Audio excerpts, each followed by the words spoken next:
বিধান ছিল। আদিম যুগের মানুষ ফল খেত, ফলের পরে দেখছে যে একটা গাছে একটা পাখি বসে আছে, দেখি তো এটাকে খেয়ে কিরকম লাগে, ওহ খুব মিষ্টি, খুব মজা। তখন সেটাকে আবার কি করছে, চিন্তা করছে একটু সিদ্ধ করে। আপনারা যারা পড়াশোনা করেছেন জানেন যে আদিম যুগের মানুষ কি করতো, ফলমূল খেয়ে জীবন ধারণ করতো। তখন তার মাছ মাংস খাওয়ার কোনো বিধান ছিল না। তারপরে সে চিন্তা করলো নিজে ব্যাড হ্যাবিট, ব্যাড হ্যাবিট করে নিয়েছে। ঘুমের সঙ্গে চোখে চমা করে কই যাস, এটাকে আমার বাস্তা কেন অনেকের ওই দেখবেন ঘুমের চোখ ওটাই করে। তো তারা কি করেছে, সে চিন্তা করেছে পাখিটাকে ধরে খায়, ভালো লাগলো। পরে কি করছে, যে চিন্তা করছে এটাকে যদি একটু আগুনে দিলে কিরকম হয়, ও আরো মজা, লবণ দিয়ে খেলে আর কিরকম হবে, আরো মজা।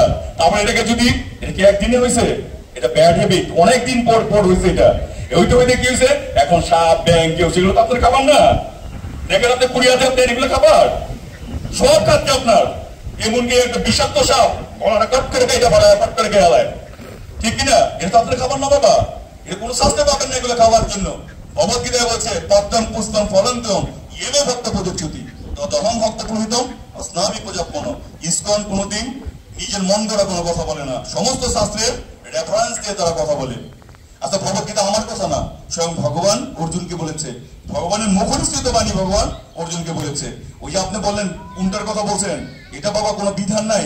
আপনারা বলেন এখানে 4টা সম্প্রদায়ের কথা বলা হয়েছে, গৌড়ীয় মাধব সম্প্রদায়, ব্রহ্মা বিষ্ণু শিব, 4 জনের কি 4টা সম্প্রদায়, আর হচ্ছে কি লক্ষ্মী দেবী, ব্রহ্ম সম্প্রদায়, শিব রুদ্র সম্প্রদায়, তারপরে কি শ্রী সম্প্রদায়, আর এটা হচ্ছে গৌড় মাধব সম্প্রদায়, ঠিক আছে?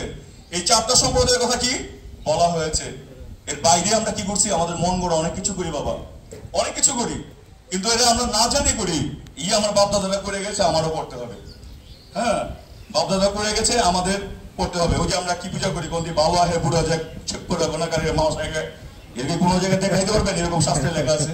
হ্যাঁ, ওই যে আমাদের আমরা আজিরা থাকতাম, আমরা একটা গাছের গীত গাইতাম, ঠিক আছে? এক একটা কি নিজেরা আমরা কি করছি, তৈরি করছি।